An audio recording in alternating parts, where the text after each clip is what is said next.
Vocês me ouvem agora? Beleza. Desculpem. Bom, então, como eu tinha estava dizendo, mas ninguém me ouviu, vamos começar a aula. Aqui a aula de hoje é, se eu não me engano, a nossa quinta aula. E eu queria ver se a gente dá conta hoje de terminar essa parte intermediária entre a Primeira República e essa fase, vamos chamar assim, mais desenvolvimentista. Né? A gente teve uma sessão onde a gente conversou um pouco aquilo que... Será que está cortando para todo mundo? Ou está todo mundo ouvindo bem ou tá ruim? Eu estou ouvindo bem. Tá ok. Bom, vamos seguir. Qualquer coisa vocês também me avisam aí, certo? Eu tive alguns problemas no computador aqui na coisa, mas, enfim. Vamos lá. Então, a gente teve, como eu estava dizendo, a gente teve algumas aulas sobre uma primeira sessão, vamos dizer, a gente conversou um pouco sobre já a década de 30, quando a gente falou do deslocamento do centro dinâmico do Celso Furtado, né, e a gente aproveitou ali e comparou um pouco com algumas críticas que se fez a ele no passado, em torno da década de 30, da interpretação do Furtado da década de 30.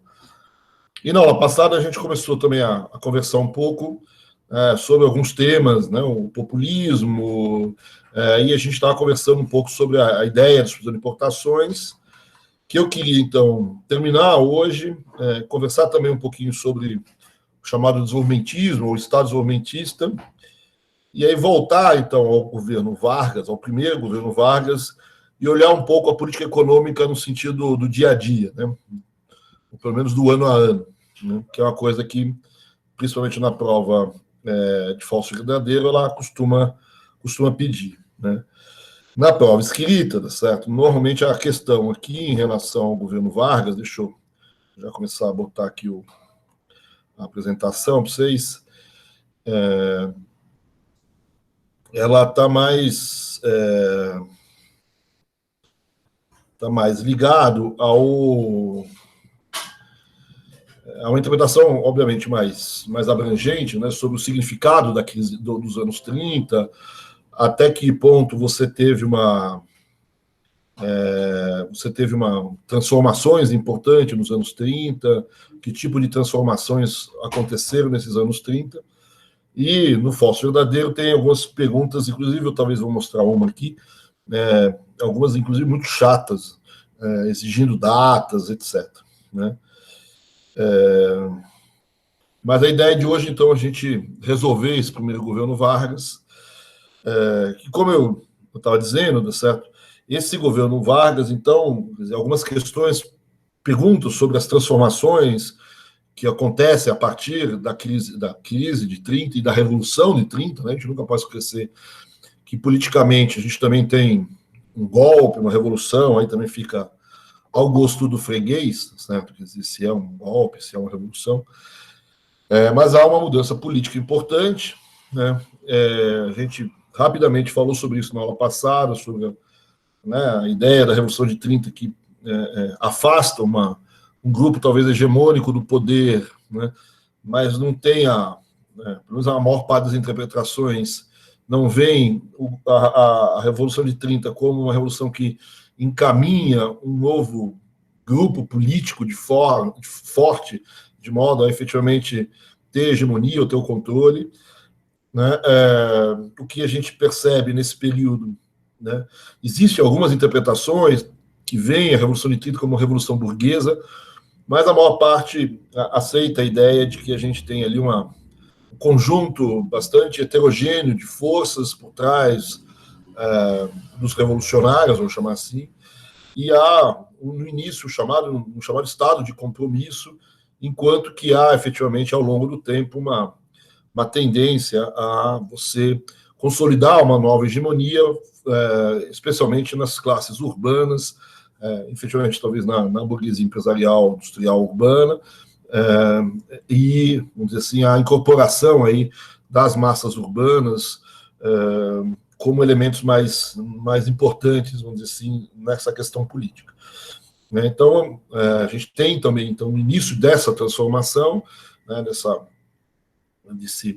diminuição, vamos dizer assim, do poder das velhas aristocracias ligadas ao campo, né, e essa urbanização da hegemonia, né, talvez um momento aí de transição, seja justamente a década de 30. Né? E aí você tem, né, o chamado populismo, principalmente do Verfort, ou alguma outra interpretação, enfim, desse tipo.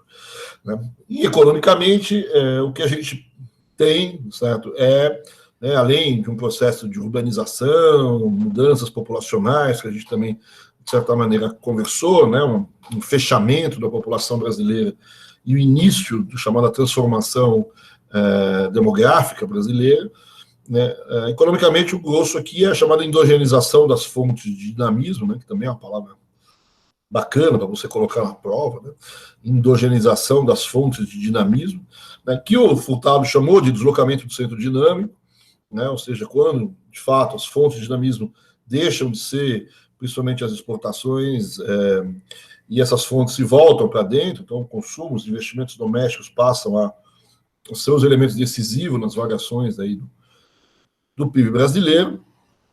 Não que as exportações deixem de ter um papel importante, mas não é a principal fonte de dinamismo nessa economia. E junto com essa endogenização das fontes de dinamismo, né, ao longo desse deslocamento do centro dinâmico que se instala na década de 30, essa década de 30 também é o início, vamos dizer assim, aí também tem alguma discussão se isso se iniciou já na década de 20 ou se isso vai se iniciar só no pós-Segunda Guerra Mundial, tem alguma disputa na literatura, certo? Mas normalmente a gente aceita que, grosso modo, na década de 30 você tem o início de uma fase de industrialização voluntária, vamos chamar assim, e uma industrialização que, por um lado, tem uma característica, que é a característica de substituição de importações. Então, a gente tem uma industrialização por substituição de importações, principalmente nas literaturas mais sul-americanas, se destaca muito essa ideia de substituição de importações, a partir dos conceitos que a gente viu na aula passada da Tavares. Né? E você pega outro tipo de literatura, vai olhar também essa industrialização, mas por uma ótica um pouquinho diferente, certo? Uma industrialização mais state-oriented, né, como dizem os norte-americanos, né, ou uma industrialização liderada pelo Estado, né, o início, então, do desenvolvimentismo, né, ou do Estado desenvolvimentista, né, aí, dependendo dos autores, vamos usar uma palavra ou outra. Né. Então, o Vargas dá um pouco, né, alguma discussão, se iniciou um pouco antes, um pouco depois, mas, grosso modo, certo, vocês têm aí uma série de elementos para responder, vamos dizer assim, o que está se alterando, vamos dizer assim, aí a partir dos anos 30, na economia brasileira. Né? Algumas alterações podem ser vistas como mais substantivas ou com menos, né? Essa industrialização, por exemplo, algumas pessoas, né, vão chamar a atenção que a década de 20 já tinha sido uma década importante no processo de industrialização, né? Outras vão dar uma ênfase maior à industrialização no pós-guerra. Então, tem algumas nuances, certo? Mas a gente não pode negar que a década de 30 é um momento chave, como disse já o Furtado, e a gente já conversou sobre isso. Né? Então, em relação a esses temas, eu só queria voltar, tá certo, na aula de hoje, terminar um pouco algumas coisas das suas importações que a gente deixou um pouco no final da aula passada, né? E conversar um pouquinho sobre essa ideia do Estado desenvolvimentista e ver os primeiros momentos dessa montagem do Estado desenvolvimentista no governo Vargas. Né?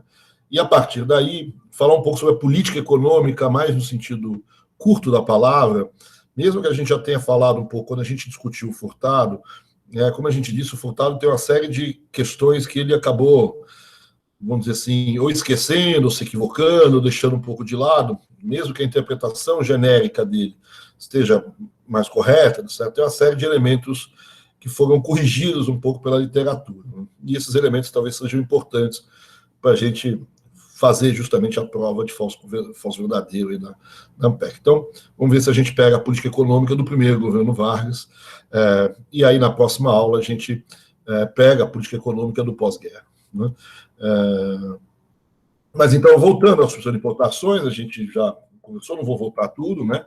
A gente usou, então, a definição da Conceição Tavares, né? O processo de suspensão de importações como uma ideia de um desenvolvimento mesmo que tardio, vamos dizer assim, da economia brasileira, onde essa industrialização pretende ser feita de modo talvez mais acelerado do que no resto do mundo, certo?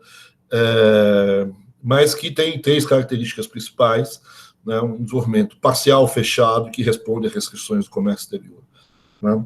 E a gente conversou um pouco sobre essas 3 restrições, esses 3 elementos, né? A ideia do fechado, a ideia de que é uma industrialização que é voltada para dentro, né? Ela é uma industrialização que tem, basicamente, como objetivo atender a demanda interna do país, ou seja, não existe um drive exportador muito forte nessa industrialização, pelo menos nesse período que a gente está chamando atenção, né? Esse drive exportador da indústria brasileira, se tiver algum drive, ou ter alguma visão exportadora, isso vai se dar principalmente a partir dos governos militares, né? O milagre é o primeiro grande momento onde eu tenho exportações de produtos diferentes, de 2 ou 3 produtos agrícolas, né? Talvez durante a Segunda Guerra Mundial tenha alguma coisa um pouquinho diferente, mas são momentos muito específicos. Então, é fechado no sentido que é voltado para dentro, né, para a economia brasileira, e é fechado também no sentido mais clássico, de que você usa muitos instrumentos para fechar a economia, ou seja, muitos instrumentos de restrição às importações, de proteção à indústria doméstica, né? Seja câmbio, seja políticas de controle de importações, seja câmbio múltiplo, etc. Ele tem uma questão que é um desenvolvimento parcial também, no sentido que, se você olhar os segmentos da indústria, certo? Ele não é uma industrialização que venha correndo bonitinha, vamos dizer assim, todos os setores crescendo em conjunto, né? Essa é uma industrialização que vai se fazendo por etapas, e em cada uma dessas etapas existe um setor específico que cresce mais, talvez, do que os outros, né? Não é só um setor que cresce em determinados momentos, depois só outro setor que cresce, é principalmente um setor que cresce. Existe o crescimento dos outros setores ao mesmo tempo, por exemplo, né, no primeiro momento, bens de consumo não duráveis. Então, esse é um setor que cresce, né, mas não cresce só ele. É óbvio que tem um crescimento de bens de capital, bens intermediários, que vai crescer junto, mas provavelmente não é suficientemente junto, né, de modo que essa é uma industrialização que ela é recheada de problemas e desequilíbrios intersetoriais, né, ou seja, que é, no fundo, uma das explicações para a própria inflação para os estruturalistas, né?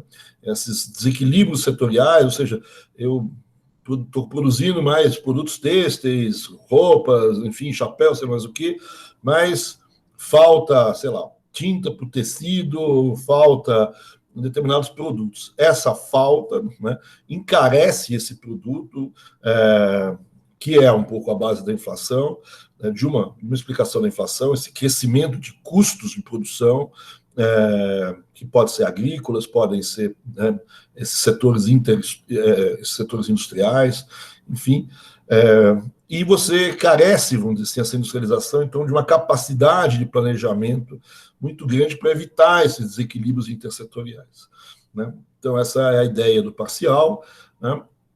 E a ideia de que responde a restrições do comércio exterior, eu acho que também foi uma coisa que a gente viu no final, né? A lógica desse crescimento, certo? Quer dizer, o desequilíbrio externo, então, fornece um impulso para essa substituição de importações, né? Então, a substituição de importações vai acontecer porque essas importações, em algum momento, têm uma certa dificuldade. Existe algum desequilíbrio externo, um choque adverso, um estrangulamento externo, todos os nomes para uma mesma coisa, vamos dizer assim. Esse desequilíbrio externo pode ter causas extraterrestres, pode ter causas de uma guerra, ou pode ter causas endógenas ao próprio crescimento econômico, né? O fato é que esse desequilíbrio fornece o impulso, né, para a substituição de importações. Então, a gente tem um problema no balanço de pagamentos, o governo reage com medidas de diminuição das importações, essas medidas, no fundo, são medidas de proteção ao setor doméstico também. O setor doméstico, então, produz, substitui aquilo que antes era importado, né, e toca o crescimento econômico com essa substituição. O elemento importante da Conceição, né, é que esse desequilíbrio externo ele aconteceu uma vez e ele tende a acontecer de novo, né, independente de você ter, como eu disse, uma invasão de marcianos ou uma Segunda Guerra Mundial. Certo? Ela tende a acontecer novamente, por quê? Né? Porque, por um lado, o setor exportador brasileiro não é estimulado, não é objeto de estímulo, né? Continuam sendo exportações agrícolas, que, no fundo, são até prejudicados pela política econômica que favorece os setores domésticos, etc. Né? E não existem exportações industriais, como a gente também já chamou atenção, né? E, por outro lado, as importações, que no primeiro momento são diminuídas, certo? E são substituídas, então diminui as importações e muda a pauta de importações, né? Com essa nova pauta de importações, as importações vão crescer, né? Com novos bens de consumo, que não existiam antes, que começaram a entrar novamente, dado o crescimento da economia brasileira, a importação desses novos bens de consumo na pauta, né, e com mais bens, mais insumos, mais bens de capital, mais bens intermediários, para possibilitar, inclusive, o próprio crescimento da indústria interna. Né. E esse crescimento desses dois tipos de importações, ele tende a ser mais dinâmico, essas importações tendem a ser mais dinâmicas que o crescimento das exportações, cujo dinamismo depende, vamos dizer assim, dos preços, etc., mas não tem nenhum estímulo interno. Então, as exportações vão crescendo pouco, vamos dizer assim, enquanto que as importações têm uma tendência, e essa é a tese da Conceição, as importações têm uma tendência a crescer mais rápido do que as exportações, de modo que um novo desequilíbrio externo deve acontecer novamente em algum momento do tempo. Quando esse novo desequilíbrio externo ocorrer, retoma-se uma nova rodada da substituição de importações, e assim a substituição de importações vai acontecendo rodada por rodada. Duas observações só. A primeira, né, é que esses desequilíbrios externos, para a Conceição, sempre tem que ser desequilíbrios externos relativos, nunca desequilíbrios externos absolutos. Né? Os equilíbrios externos absolutos são aqueles onde eu não tenho nenhuma capacidade de importar, ou seja, meu desequilíbrio é de tal ordem que eu não tenho nenhum din-din, nenhum dólar, nenhum cruzeiro, ou nenhuma libra, nem nada, para poder fazer algumas importações. E um desequilíbrio externo relativo é que eu ainda tenho alguma capacidade de importar. Então, eu tenho que ter essa capacidade de importar alguma coisa. Por quê? Porque o crescimento da produção interna, que vai substituir as minhas importações, ele precisa de matérias-primas, ele precisa de máquinas, de equipamentos, que pelo menos em alguma parte são importados. Então, se eu não tiver nenhuma capacidade de importar, eu não vou conseguir gerar capacidade produtiva para produzir internamente esses elementos. Né? Então, eu tenho esse desequilíbrio, né? Ele não é absoluto, ele é relativo, há uma reação a esse desequilíbrio, um fechamento da economia brasileira por política econômica. Esse fechamento vai significar, de alguma forma, uma substituição de importações, e essa substituição de importações vai puxar a renda na economia brasileira. Esse crescimento da renda, junto com o crescimento dos investimentos que são necessários a esse crescimento dos setores que estão substituindo as importações, vão gerar também novos consumos. Esse consumo, esses investimentos, em parte significam novas importações, que mais cedo ou mais tarde vai gerar um novo desequilíbrio externo. Né? A segunda observação, então, aqui é saber se essa tendência, vamos dizer assim, a um desequilíbrio externo que se recoloca sistematicamente, e se eu posso o tempo todo ir reagindo da mesma forma e levando, vamos dizer assim, a economia brasileira fazendo essas rodadas sistemáticas de substituição de importações. Né? Uma boa parte da literatura ressalta que cada rodada dessas substituição de importações é mais complicada. É mais complicado porque a questão parcial é importante, né? o relacionamento entre os setores é cada vez mais complicado, eu preciso de um planejamento cada vez mais bem feito, né? O volume de investimentos é cada vez maior, a questão tecnológica é cada vez mais sofisticada. Então, essas rodadas de importações, para muita gente, significa que são rodadas cada vez mais difíceis de acontecer, né? E vira e mexe, ao enfrentar um desequilíbrio externo desse, a gente pode enfrentar uma crise, ou uma crise quase que definitiva das importações.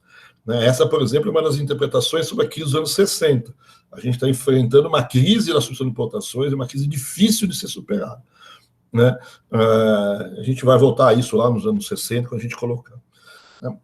Então, esses são os dois elementos aqui que estão por trás dessa sequência lógica, vamos dizer assim, que se repete da substituição de importações. Né? Regulamento externo, escassez de divisas, o governo entra, dificulta as importações, protege a indústria nacional, essa proteção gera uma onda de investimentos nos setores substituidores, aumenta a renda nacional, aumenta a demanda agregada, esses investimentos geram novas importações, esse aumento da renda gera novo consumo, esse novo consumo pode levar também a algumas importações, esse crescimento das importações, normalmente mais dinâmico que as exportações, tende a repor esse novo regulamento externo, e a gente tem aí um ciclo que talvez não se repita de maneira sistemática, certo? Porque os setores vão mudando e você vai enfrentando cada vez mais dificuldade nos setores que são cada vez mais intensivos, são cada vez mais capital intensivos, são cada vez mais tecnologicamente sofisticados, exigem financiamento, exigem planejamento, exigem mercados também cada vez maiores, etc. Por fim, uma coisa que talvez a gente tenha deixado de falar na aula passada, existe uma questão que, inclusive, ela é importante para a própria crise dos anos 60, que a gente se referia agora, que é a questão da concentração de renda e da substituição de importações. Né? Essa é uma discussão que faz parte tanto dos próprios estruturalistas, vão refletir um pouco sobre a relação entre essas duas coisas. Né? De certa maneira, há uma certa surpresa, vamos dizer assim, nos anos 60, quando, depois que esses estruturalistas tinham efetivamente defendido a industrialização, essa industrialização foi implementada, vamos dizer assim, por parte dos governos latino-americanos, quando você se surpreende, então, nos anos 60, quando essa industrialização que ocorreu, talvez não exatamente como você queria que tivesse ocorrido, mas ocorreu, ela não vem acompanhada por um processo de redistribuição de renda ou por uma melhoria das questões sociais muito grande nos países. É verdade que essa melhoria, de fato, aconteceu, tá certo? Mas, provavelmente, muitos desses estruturalistas, o próprio Furtado, etc., reconhece que aconteceu num grau muito menor e, vamos dizer assim, a redistribuição de renda ou de riqueza nessas economias, se houve, aconteceu de maneira muito pequena. Né? Eu coloquei aqui na lâmina um aumento da concentração de renda, talvez não seja exagero aqui, certo? Mas uma não redistribuição de renda, talvez a gente possa usar de uma maneira melhor, né? Ou seja, a gente não resolveu o problema da concentração de renda. Tanto é que esses estruturalistas, os cepalinos, por exemplo, na década de 60 já partem para proposições de medidas mais, por exemplo, de reformas agrárias, são um dos lemas da CEPAL nos anos 60, as reformas, né? Da agrária, a tributária, etc. Você olha, isso vai estar no plano trienal do Celso Furtado, isso vai estar nas questões de base do Brasil, isso vai estar no próprio PAEG, certo? Que pode não ser da mesma linha do nosso amigo Furtado, certo? Quer dizer, mas, de certa maneira, o PAEG também se defronta com os problemas do desenvolvimentismo, né? E vai talvez ter um viés desenvolvimentista bem conservador, mas tem, e também propõe uma série de reformas, né? E vai enfrentar a questão da concentração de renda. Né? As reformas, obviamente, por Furtado, eram reformas que tinham como objetivo desconcentrar a renda, desconcentrar a riqueza e realavancar a capacidade de crescimento com base na industrialização.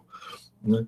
E as reformas que fez o PAEG, de certa forma, também fazem a mesma coisa com né, colocam a capacidade do Brasil crescer com base na indústria, mas sem resolver o problema da concentração de renda. Né? Talvez não sem resolver o problema, não sem resolver a concentração de renda, com certeza, mas não sem enfrentar a questão. Né? Note que tanto Furtado quanto o pessoal do PAEG sabiam que o tamanho do mercado consumidor brasileiro em 1960 talvez não fosse grande o suficiente para viabilizar a sequência da substituição de importações, com principalmente a entrada em cena da substituição de importações de certos setores de bens de capital, como setores químicos, certos setores de bens intermediários, como o setor químico, desculpa, e setores de bens de capital, como capital sob encomenda, etc. Né? O Furtado vai em busca de uma desconcentração de renda para ampliar, de certa forma, o mercado consumidor. Essa é a tese estagnacionista clássica. E, como eu dizia, o PAEG, os militares, eles não vão resolver o problema da concentração de renda, mas eles vão resolver o problema do mercado, do tamanho do mercado. Como? Né? Com crédito. Né? É uma brincadeira que eu faço sempre, mas o milagre são as Casas Bahia. Né? O milagre é crédito ao consumidor, pelo menos em parte. Então, se estende o tamanho do mercado com o crescimento das compras via crédito. Né? Isso, setor de automóveis, setor imobiliário, bem, né? Que o pessoal comprou ali de geladeira a prazo, etc. Mas aí, então, a questão que eu queria tocar aqui hoje não era nem essa, certo? É a questão aqui de qual é a relação entre a substituição de importações e a concentração de renda. Né? E por que, no fundo, a gente pode, de certa maneira, olhar para a substituição de importações e falar, olha, ele tem um certo viés concentrador ou tem um viés não desconcentrador, talvez fosse melhor. De um lado, né, eu tenho duas explicações que em geral, os estruturalistas eles namoram com essas discussões e se conversa com elas. E tem mais uma explicação que não está aqui no slide, certo? Que é uma explicação aí mais crítica, né, típica liberal, etc., em relação à concentração de renda. Então, vamos às duas primeiras aqui. A primeira, eu tenho o seguinte, certo? Quando eu faço essa industrialização, eu não estou só substituindo importações, né? Eu estou substituindo importações, né? Eu estou passando a produzir dentro do Brasil aquilo que eu antes importava, mas eu passo a produzir dentro do Brasil aquilo que eu antes importava da forma como era produzido no lugar da onde eu importava. Né? Ou seja, mais calmo, né? Eu produzo no Brasil os produtos que eu antes importava da mesma forma que eles eram produzidos nos Estados Unidos ou na Europa. Qual é o problema disso? O problema disso é que, por razões, provavelmente, de fatores de produção, tecnologia, misturado com os fatores de produção desses países, a tecnologia que é de produção desses produtos é uma tecnologia que talvez não se adeque perfeitamente à estrutura de fatores de produção que eu tenho no Brasil. Né? Então, eu trago para cá uma forma de produzir automóveis que é, normalmente, intensiva em capital ou intensiva em mão de obra qualificada, né? Dentro de um país onde capital e mão de obra qualificada não são os fatores mais abundantes. Né? Onde eu tenho um fator mais abundante aqui é mão de obra pouco qualificada. Né? Então, eu produzo dentro do país, eu passo a produzir no país os automóveis que demandam mão de obra qualificada, que demandam capital, né? E, por outro lado, relativamente, demandam menos mão de obra pouco qualificada. No país onde eu tenho muita mão de obra pouco qualificada e pouca mão de obra qualificada, pouco capital. Então, o que acontece nessa situação? Eu tenho uma demanda grande por mão de obra qualificada e capital e uma oferta baixa desses dois elementos. Então, obviamente que a remuneração desses elementos vai à lua. Então, a remuneração do capital e mesmo a remuneração da mão de obra qualificada no Brasil, ela passa a ser extremamente alta. Né? Enquanto que os salários da mão de obra menos qualificados, se é que subiram no Brasil, subiram de maneira muito pequena, porque a demanda relativamente à oferta, ela é pequena. Né? Então, eu tenho, na verdade, aqui, de um lado, os lucros, né, a remuneração do capital, que passa a ser grande, então, numa leitura mais mais marxista, né, ou mais de distribuição de renda por fatores, né, a partir dos fatores de produção, né, uma exacerbação da remuneração do capital ou do capital humano, né, e uma diminuição, vamos dizer assim, relativa da remuneração do trabalho. Né. Numa leitura talvez um pouco menos marxista, certo, eu posso dizer, certo, que, né, os fatores de a mão de obra qualificada, por exemplo, vamos dizer assim, ela, né, você vai me dizer, olha, mas todo engenheiro, certo, na Alemanha, nos Estados Unidos, ganha mais do que o cara que trabalha lá no chão da fábrica, que carrega a chapa de aço, a folha de Flandres ali no meio da indústria. Não é verdade. Né? Não estou dizendo que os dois têm que ganhar a mesma coisa. Mas a diferença que existe no Brasil entre essas duas remunerações é muito grande. Né? Se você olhar mesmo, o leque de salários, ele se esgarça de maneira muito forte. Né? Os salários mais bem pagos são muito mais bem pagos em relação aos salários menos bem pagos, vamos dizer assim. Então, a diferença entre o salário de um engenheiro na firma e o salário da pessoa que não tem qualificação é gigantesca, né? Muito maior, é 5, 6, 10 vezes maior, a diferença é 5, 10 vezes maior do que a diferença desses salários, por exemplo, na Alemanha ou nos Estados Unidos. Né? Então, essa industrialização, ela tem um problema, vamos dizer assim, de ter uma estrutura de demanda, né, do ponto de vista de fatores de produção, que não está alinhado com a estrutura de oferta desses fatores de produção no Brasil. Né? Então, esse esgarçamento faz com que eu tenha essas coisas. Tá? Então, esse é um dos problemas. Né? A segunda questão, vamos dizer assim, é a questão um pouco do mercado, né? Da concentração industrial e do mercado. Né? Você tem a ideia que eu tenho um pouco a concorrência nesse mercado. Né? Isso, de certa forma, é verdade. Isso faz com que eu tenha problema de preços nessas economias. Né? Então, vamos supor o seguinte, certo? Vamos supor que eu tenho vamos pegar o mesmo mercado automobilístico. Né? Tem um mercado de automóveis, que vamos dizer que você pode vender no Brasil 100 automóveis por mês. Eu não sei, estou chutando. 100 automóveis por mês. Né?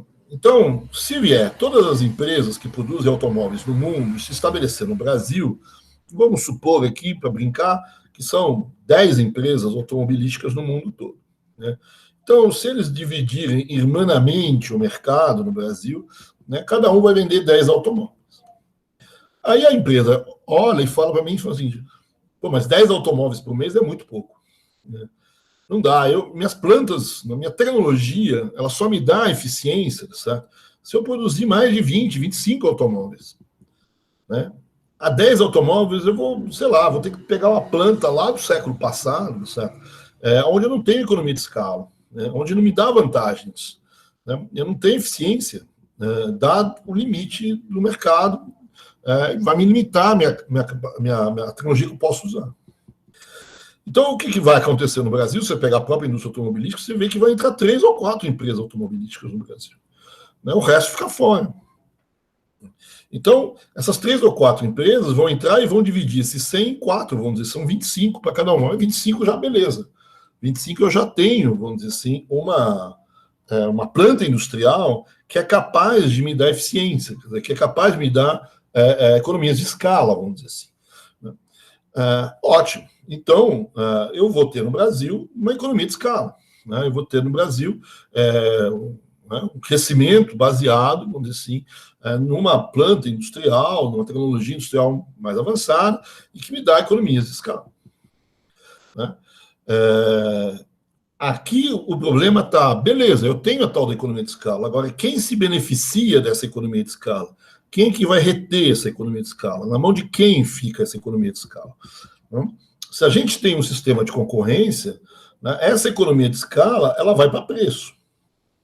Né, você tem a concorrência entre as empresas, né, você vai ajustar o preço de modo a pagar as coisas, mas no fundo essa economia ela significa rebaixamento de preço.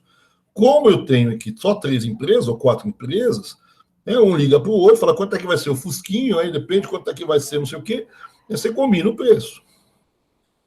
De modo que uma parte, pelo menos importante, dessa economia de escala fica retida na mão do setor produtivo, né? Na mão do setor automobilístico, no caso, que pode significar o aumento, de certa forma, dos lucros dessas empresas, ou, num limite, você pode até imaginar que também há um aumento do salário das pessoas que trabalham nesse setor.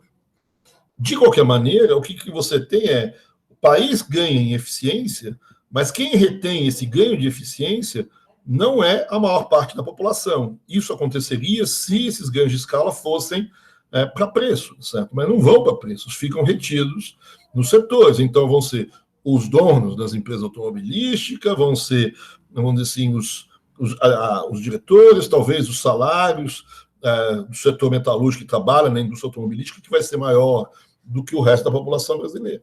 Então, uma das grandes formas de você resolver ou diminuir problemas de concentração de renda é espalhar os ganhos de produtividade por toda a sociedade na forma de redução de preço de produto. Essa é uma história histórica, certo? Quer dizer, de você fazer com que os ganhos que a tecnologia te possibilita sejam espalhados pela sociedade, né, e não se concentrem na mão de poucas pessoas, que é um dos elementos graves da concentração de renda. Né? E no nosso caso, a Associação de Importações no Brasil, ela vai, e essa é uma crítica liberal, vamos dizer assim, né, ela vai enfrentar um problema de mercado, né, de tamanho de mercado, e vai ser claramente protecionista. Então, eu tenho problemas de concorrência nessas economias, né, e esses problemas de concorrência nas economias pode levar a uma série de outros problemas, mas pode também levar a um problema de concentração, ou de não desconcentração de renda, talvez fosse a palavra melhor. Por fim, uma crítica associada um pouco a essa é a ideia de dizer, certo, de que para essas indústrias acontecerem no Brasil, se dá muitas vantagens para essas empresas. Né? E, de novo, essas vantagens, da mesma forma que os ganhos de escala que poderia ter, como a gente chamou a atenção agora, essas vantagens elas ficam retidas na mão de quem recebe essas vantagens. Né? Então, eu também tenho a crítica dos rent-seekings, né? Ou seja, dos grupos, certo, que se apropriam da proteção, do recurso com juros subsidiado, etc. Né? E eu posso ter alguma vantagem do ponto de vista do país, no sentido de que o país cresce, a indústria se desenvolve, eu tenho emprego, etc., mas eu também posso ter problemas no sentido de que uma parte importante dessas vantagens acabam virando sobrelucros ou vantagens que ficam concentradas em determinados setores e não se espalham de maneira equitativa pela sociedade. Então, isso aqui é um pouco, talvez, um dos maiores problemas da nossa industrialização aqui. Então, dito isso, dá certo, né? Apenas para encerrar essa introdução, antes de falar efetivamente do governo Vargas, eu ainda queria conversar com vocês sobre o chamado desenvolvimentismo, certo? O Estado desenvolvimentista. Né? Eu vou usar aqui, certo, o desenvolvimentismo como foi definido por um professor da Federal do Rio, que tem um livro muito bacana sobre o pensamento desenvolvimentista no Brasil, e ali ele define o desenvolvimentismo, né, é o Ricardo Belshovsky, o desenvolvimentismo como uma ideologia que vai fazer essa transformação da sociedade brasileira, né, uma economia mais rural, uma economia mais urbana, uma sociedade mais tradicional, uma sociedade mais moderna. Né? Então, o desenvolvimentismo para ele é uma ideologia, vamos dizer assim, que está baseado em dois elementos chaves aqui, né? São 4, mas são 2 os principais. Né? O primeiro é a industrialização. Então, o que é o desenvolvimentismo? É a defesa da industrialização como forma de superar a pobreza e o subdesenvolvimento no Brasil. Né? Então, para esses autores desenvolvimentistas, existe alguma hierarquia de setor. Né? A industrialização tem alguma coisa que a faz ser melhor do que os outros setores. É um problema de termo de troca, é um problema de externalidade positiva. Né?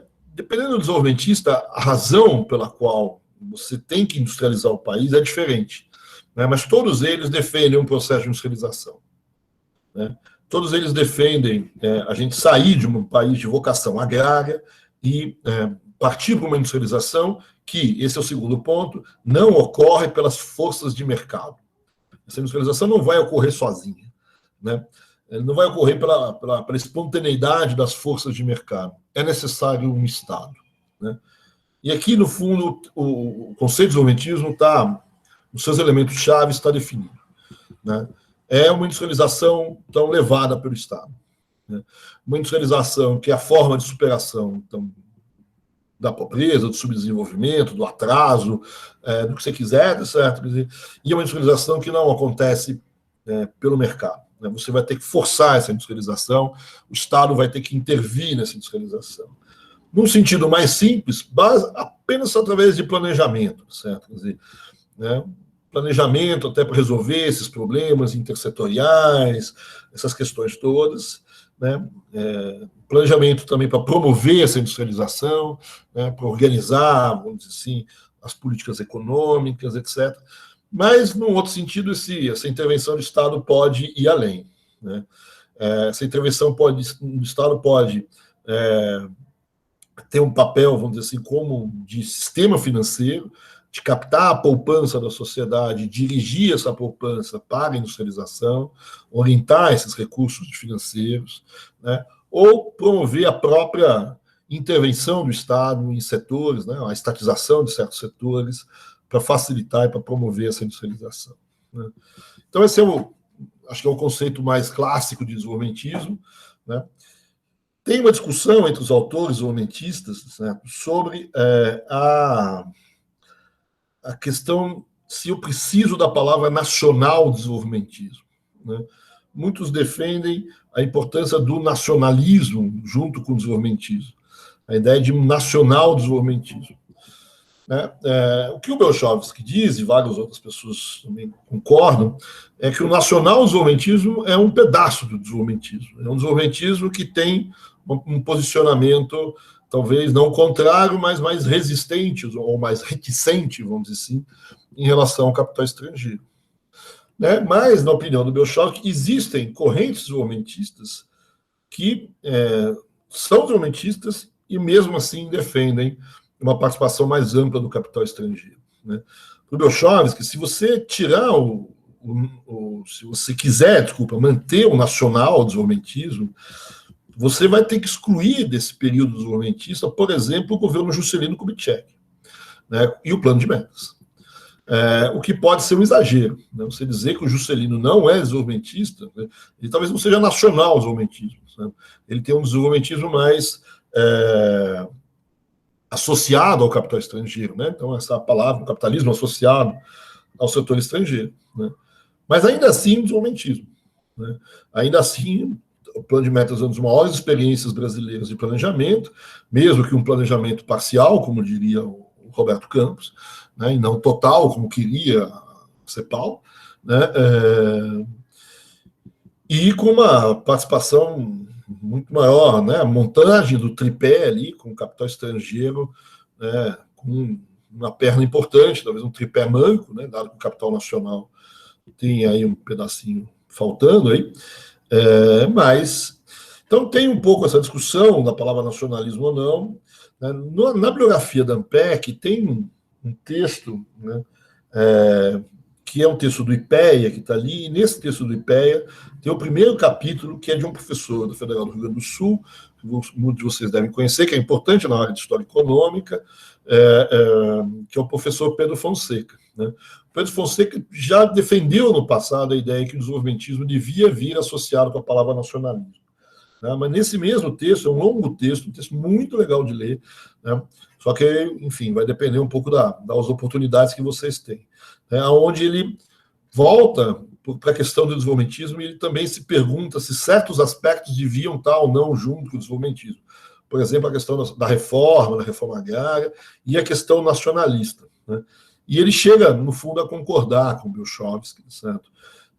De que a raiz do desenvolvimentismo mesmo é Estado e indústria, certo? Quer dizer, a questão do nacional É verdade que uma boa parte dos desenvolvimentistas brasileiros também são nacionalistas, certo? Quer dizer, ou tem algum grau de nacionalismo, mas então vamos ficar com o desenvolvimentismo por aí, tá certo? E, portanto, o Estado desenvolvimentista, né, que vai se constituir, talvez, aí a partir dos anos 30, o Zé Luiz Fiore diz que talvez já nos anos 20, tá certo? Mas, então, o Estado desenvolvimentista é o Estado que vai intervir na economia brasileira, né, para alterar o modelo de desenvolvimento brasileiro, tendo em vista o processo de industrialização. Esse é o Estado desenvolvimentista.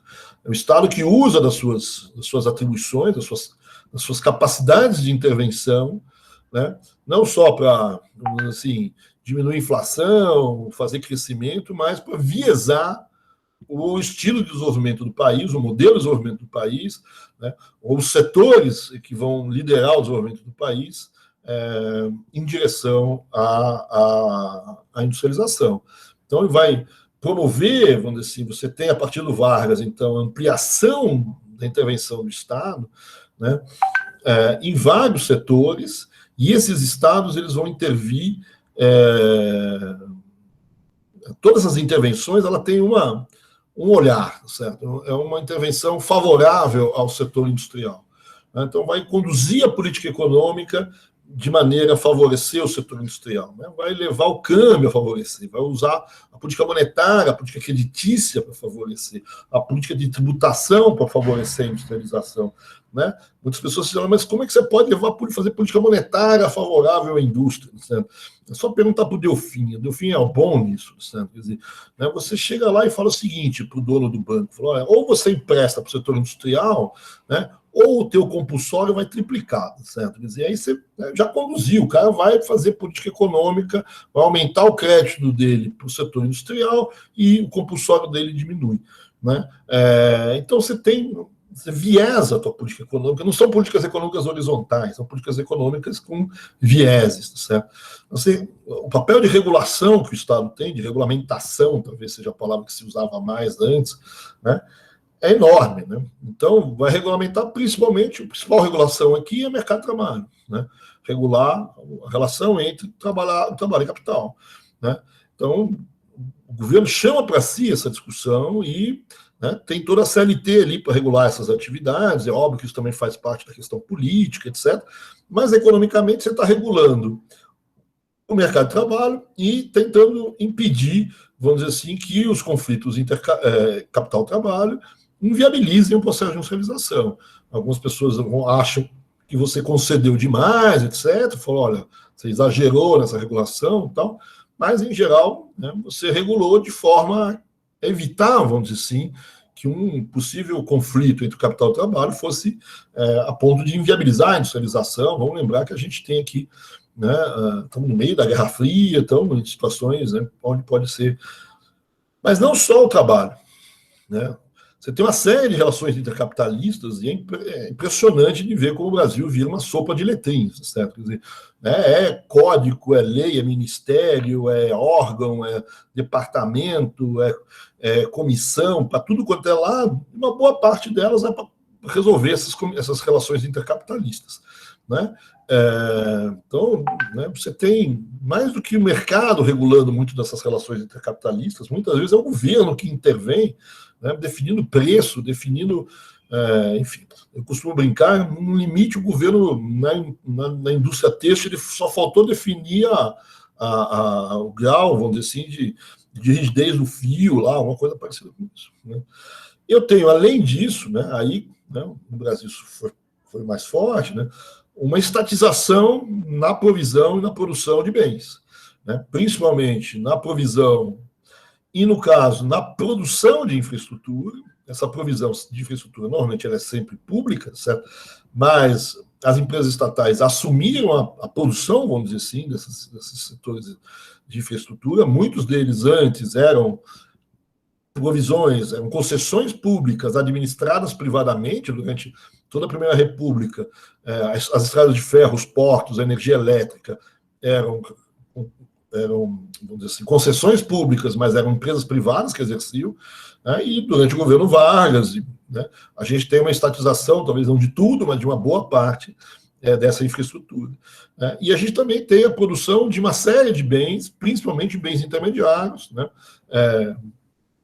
Aço, minérios, etc., né? CSN, Vale, Petrobras, etc.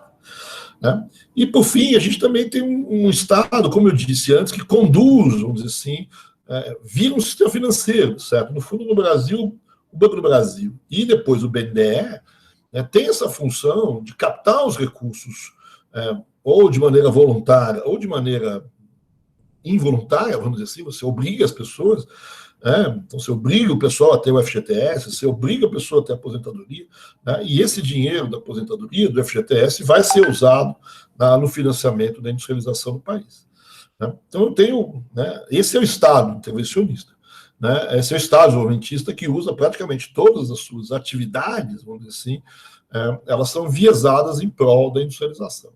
Né? Então, você vai financiar a indústria, você vai produzir produtos que a indústria precisa a preços X, Y, Z, né? Você vai regular os conflitos, você vai conduzir a política econômica nesse sentido. Né? Isso vai acontecer de forma grande, né? E começa há um aumento de uma parte disso. Né? Então, alguns autores, como eu disse, veem alguma coisa parecida com isso já na década de 20, mas, grosso modo, vamos dizer assim, a gente tem isso com mais clareza na década de 30, com Vargas, e principalmente depois da Segunda Guerra Mundial. Né? A gente tem uma estatização, né, que acontece já durante o governo Vargas. Certo? Né? Nessa estatização, eu só queria chamar a atenção, depois, quando a gente for discutir, a gente vai discutir talvez uma estatização aqui, outra ali, mas de uma maneira geral, né, é óbvio que você tem questões ideológicas aqui. Certo? Você vai pegar, não nos anos 30, mas nos anos 40, 50, né, já tem os keynesianismos, os planejadores, né, as ideologias intervencionistas são muito maiores. Né, e depois, quando você vai privatizar, é óbvio que a volta das ideologias liberais. Então, é óbvio que esse movimento de estatização e depois de privatização tem questões ideológicas por trás, ninguém vai deixar de assumir esse tipo de coisa. Mas eu queria chamar a atenção de algumas outras coisas. A primeira é que existem algumas questões técnicas, né? Técnicas no sentido que não é ideológica, meio, não sei se é uma muito boa ideia, mas enfim, técnica no seguinte sentido: você pega, por exemplo, eu sempre dou esse exemplo, o exemplo da telefonia. Né? A telefonia, né, não foi só no Brasil, certo? Foi praticamente no mundo todo, certo, que foi estatizado. Né? Talvez exceção grande dos Estados Unidos, mas teve uma regulação muito pesada em cima da telefonia norte-americana. Note que a telefonia, né, nesse período, né, e é engraçado que nos anos 80, 90, o mundo inteiro desestatizou, privatizou a telefonia. Né? Não foi só no Brasil nos anos 90, etc., mas o mundo todo, um pouquinho antes, certo? Já privatizava o setor de tecnologia. O que mudou? Né? No fundo, você pode dizer que mudou uma coisa muito simples. A telefonia, até os anos 80, 70, 80, certo? Era aquele negócio que a gente tinha um fio por trás do telefone. Né? Para eu falar com alguém lá do outro lado do mundo, eu tinha certeza que a minha voz, de alguma forma diabólica, certo? Entrava por aquele fio e via fios e ia parar do outro lado do mundo. Né? O problema é que existe fio, existe rede. Né? Tem uma economia de rede nessa história. A economia de rede tem sangue corte, tem problemas, né, de tendência a monopólio. Então, toda vez que tem economia de rede, você tem tendência a monopólio, ou você regula esse setor de maneira muito pesada, ou você estatiza. Né? A mesma coisa com o fornecimento de água, a mesma coisa com energia. Né? Desestatizar a energia é fácil, desestatizar no setor de produção de energia. Mas em transmissão e distribuição, né, só ver, né? A confusão danada, né? A regulação é muito complicada. Né? E nos anos 80, certo? Voltando à telefonia, inventaram uma coisa mais diabólica ainda, que é o tosse do celular, certo? Quer dizer, que eu não sei como que minha voz vai chegar lá do outro lado do mundo, certo?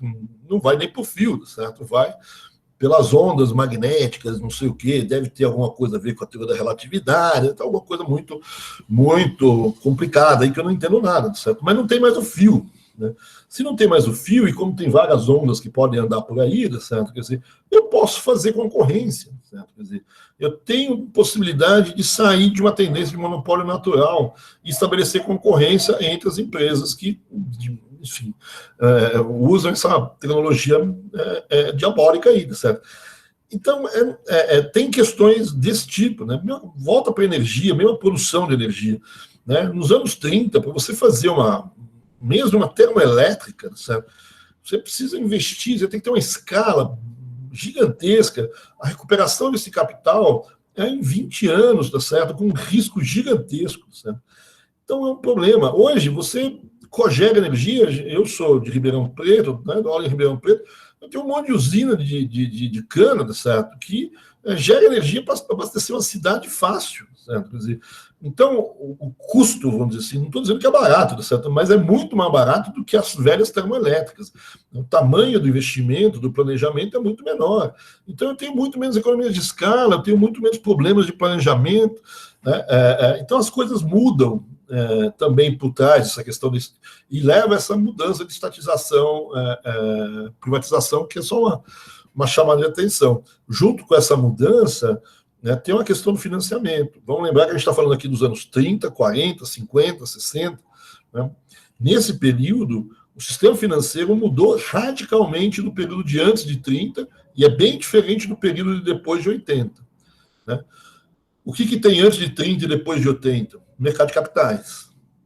Nesse período que a gente está tratando, né, o mercado de capitais some praticamente depois da crise de 30, né, vai reaparecer lentamente no pós-guerra, muito lentamente. O sistema financeiro do pós-guerra internacional é um sistema financeiro de bancos. Né? Banco é bacana, certo? Quer dizer, mas ele não capta à vista, certo? Para emprestar para você há 30 anos, certo? A não ser que você seja uma coisa muito idônea, certo? Quer dizer, né? Como o governo, certo? Quer dizer, então, é complicado. O sistema financeiro ele não permite, vamos dizer assim, financiar certas coisas durante os anos 30, 40, 50, 60. Então, o mundo estatizou certos setores porque não existiam opções de financiamento privado. Né? Então, de novo, né, questões ideológicas é óbvio, certo, que tem. Mas eu queria ressaltar essas questões, vamos chamar de técnicas ou de financiamento, que aí talvez não sejam opções, né? Prefiro isso, aquilo. Eu não tenho como fazer diferente. Né? E aí existe a questão, então, da estatização ligado à industrialização. Né? Então, por exemplo, o governo Vargas, ele estatiza uma série de setores, né, através de uma guerra de tarifa, uma guerra de preço. Né? Ele intervém no setor elétrico e diz, olha, preço da energia nessas concessões públicas, que são concessões públicas, é tal. A empresa falou, mas esse preço eu não tenho lucro, problema teu, vai embora. Certo? Quer dizer, e aí ele estatiza o setor. Então você tem uma guerra tarifária no período Vargas muito grande, não só sobre energia. Né? Então você tem aí uma guerra tarifária, uma guerra regulatória, às vezes não é nem tarifa, né? Nos anos anteriores aos anos 30, né? Você tinha uma coisa que era nessas empresas de infraestrutura, garantias de juros, ou garantias de lucro. Né? Então, se a empresa aportasse R$1 milhão, vamos dizer assim, naquele setor, né, o governo garantia que ele tinha um lucro de 5% sobre esse 1 milhão. Né? Isso desaparece. Né? Então, você não tem mais essas garantias, você tem intervenções nas tarifas. Por que você está intervindo nas tarifas? Certo? Para favorecer o preço da energia para a industrialização. Né? Então, outro setor, você, quero uma empresa que vai produzir minério. Pode produzir minério, mas não pode exportar minério, ou só pode exportar 20% do minério produzido. O resto tem que ser produzido em terra. Você cria regras para a exportação que você quer que o Brasil, vamos dizer assim, aumente o valor adicionado em relação ao minério. Essa é uma das discussões sobre a Itabira Iron e sobre a criação ali da Vale, depois da CSN, etc. Por que as empresas privadas não entraram nesses setores? Né? Mesmo o capital estrangeiro, porque o capital estrangeiro se negociou com o capital estrangeiro nesses setores. Então você põe alguma regra desse tipo, olha, você quer o minério que está ali? Quero, certo? Quer dizer, então você só vai poder tirar 10%, o resto você vai ter que produzir ele aqui dentro. Ah, não, aí eu não quero, então não quero. Então vai embora, então deixa a CSN produzir. Então tem razões ideológicas, tem razões técnicas, né? Tem questões de capital e tem aqui uma ligação com o próprio processo de industrialização, né? É isso que eu queria chamar a atenção um pouco aqui nessa questão. E, obviamente, quando a gente fala do Estado, surge mais uma questão em relação a essa industrialização toda, que é a questão do financiamento, né? E aqui a questão do financiamento, certo? Quer dizer, tem duas coisas, algumas coisas importantes. A primeira é que vocês vão ouvir muito pouco falar durante esse período todo, né, dos anos 30, certo? Aos anos 60, vocês ouvem muito pouco falar de dívida interna. A gente ouve falar de dívida externa, alguma coisa, até não é nem tanto, no começo é mais, mas a gente não ouve falar de dívida interna, né? Então, o sistema financeiro nacional é um sistema financeiro que tem vários problemas, e um dos problemas é a dificuldade do governo brasileiro em soltar título público, certo? Para fazer financiamento. Então, uma opção de financiamento do governo é endividamento público. É endividamento. Se for, normalmente, nesse período, é mais externo do que interno. Porque internamente eu tenho um problema, certo? Um problema grande, principalmente depois que a inflação passa dos 10%, 12%, certo? Quer dizer, eu vou ter que enfrentar uma questão legislativa que é chamada Lei da Usura no Brasil. A Lei da Usura no Brasil prevê que o máximo de taxa de juros no Brasil é 12%, nominal. Se é 12% nominal e a inflação é 10%, vamos dizer assim, isso te dá 2% de juro real, certo? Né? No limite, né? Agora imagina com a inflação a 15%, certo? Quer dizer, te dá menos 3%, né? Sem entrar em juros compostos aqui, né, de taxa de juros real, certo? Quer dizer, a não ser que você, né, crie artimanhas, certo, para fazer esse título, né, coloque o título, o valor de face dele não é exatamente o valor de mercado, use colaterais, tem uma taxa de desconto, sei lá o quê, mas eu não monto um sistema de financiamento em cima dessas. Então, eu tenho um limite, certo? Eu não tenho possibilidade de endividamento interno aqui nesse país durante esse período, que é um grande problema. A gente vai ver endividamento interno depois da reforma de 64. A outra forma de financiar o governo, obviamente, é tributos, né? Note que também eu vou ter uma reforma tributária importante em 64. Né? Antes disso, eu não tenho grandes reformas tributárias, apesar de ter tido uma enorme mudança, né? Então, a enorme mudança, vocês podem acompanhar pelo gráfico, certo? Quer dizer, aqui, em preto, certo? Eu tenho as tarifas, a fonte de renda principal antes da guerra, vamos dizer assim, né? Que eram as tarifas de importação, foram as grandes fontes de renda da economia brasileira durante a Primeira República toda, certo? Né? E, inclusive, também durante os anos 30. Né? O que vai crescendo ao longo do tempo é o imposto sobre consumo, que já vem desde algum tempo, né, crescendo, teve um crescimento forte durante a Primeira Guerra Mundial, e a partir de 22 começa a se montar o imposto de renda no Brasil. Né? Agora, se vocês notarem, certo, é mais ou menos no final da década de 30, na Segunda Guerra Mundial, que eu tenho a inversão. Né? A inversão no sentido de que passo a financiar o governo a partir dos impostos internos, né, nos impostos sobre consumo e imposto de renda, mais ou menos no 50-50 cada um. Né? E o imposto aduaneiro, as tarifas sobre importação, deixam de ser alguma coisa importante do ponto de vista da arrecadação, né? E, no limite, vão passar a ser, como acontece a partir dos anos 50, certo? Basicamente impostos regulatórios, né? E essa subidinha que vocês veem aí no final dos impostos aduaneiros, né, elas é a reforma cambial do Juscelino Kubitschek, né, que é a primeira vez que você usa a tarifa aduaneira, a tarifa sobre importações, como um mecanismo de proteção à indústria. Né? Antes era basicamente um negócio de arrecadação, certo? Então, o que eu estou chamando a atenção, certo, aqui, enfim, é que não tem uma reforma tributária no Brasil, no sentido daquelas bonitonas que a gente gosta de ver votada no Congresso, certo? Que é muito difícil. Você só fez em 64 porque a votação no Congresso era na base da borduna, né, certo? Quer dizer, e ali consenso se obtém na paulada, né, certo? Quer dizer, mas a gente tem uma baita mudança tributária nesse período, né? Sem uma grande reforma, certo? Né? Então, a gente tem recursos tributários que vão ser a base do financiamento do Estado. esses recursos tributários vão se alterar de característica, né, vão ter uma característica diferente, e justamente por falta, talvez, aí de uma reforma mais bem feita, vamos dizer assim, é um sistema tributário que tem muita ineficiência, muito problema de justiça, né? Todos aqueles problemas do sistema tributário que a gente vê nos cursos de finanças públicas, ou sei lá onde, né, eles aparecem aqui. Né?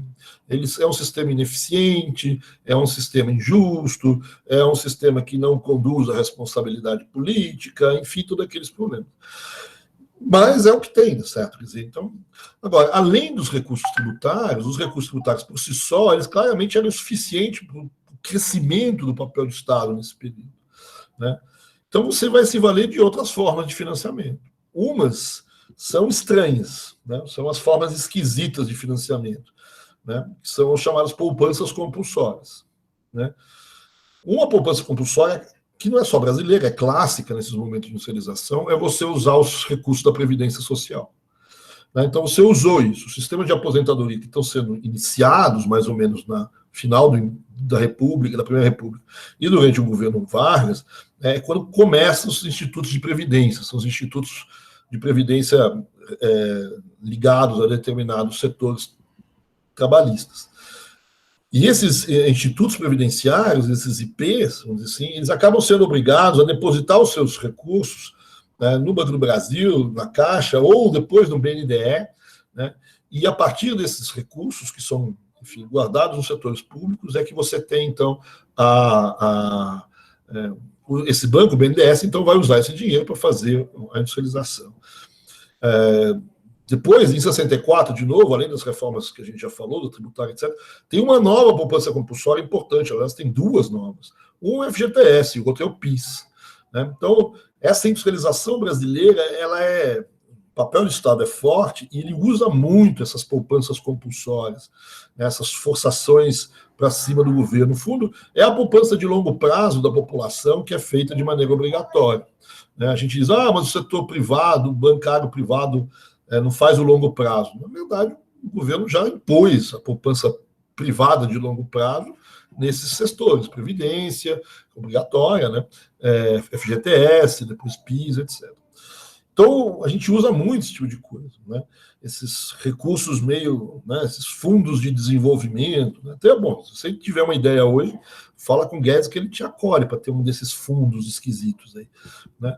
Um que o Vargas criou, quer dizer, demorou anos para tirar, ele ganhou também uma poupança, não é meio uma poupança, né, mas um desses fundos meio esquisitos, com câmbio. Né? Ele tem um câmbio múltiplo e ele vendia o dólar mais caro do que ele comprava, ele era um maldoleiro. Né? Mas isso representou, esse ganho de dinheiro, ele representou 1/3 do orçamento do governo Vargas. Né? 1/3 do orçamento do governo federal, certo? Quer dizer, não é pouca coisa, certo? Então, a gente é cheio dessas artimanhas para conseguir grana, certo? E a gente usa muito isso. Além disso, né, tem as outras duas formas de arranjar dinheiro, certo? Se endividar lá fora, ter acesso à poupança externa. Né? O lá fora não é fácil nesse momento, né, mas o Brasil vai tentar buscar recursos fora. O próprio Juscelino tem uma briga, rompe com o FMI por conta disso, etc. Né? E tem a velha discussão sobre financiamento inflacionário, né? Aquela maquininha que fica no fundo do quintal do Ministério da Fazenda, que emite as notas. Né? Então, você tem aí um desequilíbrio, vamos dizer assim, nas receitas e despesas compensadas com a emissão de moeda. Né? Aí toda a discussão em torno da criação do Banco Central, etc. E mesmo depois que cria o Banco Central, com a ideia da conta-movimento, de uma outras coisas, essa ideia do financiamento inflacionário continua valendo. Né? O Brasil sempre... não, mas a SUMOC tem regulações que impedem, mas sempre tem desvios nessas regulações, e eu sempre acabo tendo alguma possibilidade de ter esses financiamentos inflacionários via emissões de dinheiro, ou emissões até de alguns títulos públicos, meio falsamente chamados de títulos públicos. Né? Então, essa é uma questão importante na nossa história, como você financia. Né? Então, toda vez que tiver uma pergunta sobre qual é o problema do plano X, certo? Quer dizer, do plano de meta, você não tenha dúvida, certo? Você pode achar vários outros problemas, mas um fatal, é financiamento. Duvido que você erre. Qualquer plano que te perguntarem se tem algum problema, fala que tem problema de financiamento, que você acerta. Duvido que você ache um que não tenha. Né? Então, essa questão do financiamento da industrialização é um problema grave, né, que a gente tem que enfrentar. Então, é isso aqui para a gente começar, certo? Daqui para frente, eu queria, então, conversar um pouco sobre o governo Vargas, certo? Propriamente dito, né? As suas coisas no seu dia a dia, certo? Mas, deixa eu interromper um pouco, acho que a gente já falou bastante, certo? Quer dizer, e eu queria ver se vocês têm alguma questão, alguma dúvida, e a gente faz aí um breakzinho, certo? Quer dizer, tudo bem aí com vocês? Tudo tranquilo? Tudo tranquilo. Tudo tranquilo. Vamos fazer, então, eu vou fazer o seguinte, vamos fazer um break de quanto? 15 minutos? Até as 8h30? E eu fico aqui respondendo questões de vocês. Pode ser assim? Combinado. Então, combinado. Então, 8h30, mais ou menos, eu volto a falar um pouquinho, mas eu estou aqui para tirar dúvida de vocês por enquanto. Eu vou interromper a gravação, para vocês ficarem mais à vontade na hora de fazer pergunta.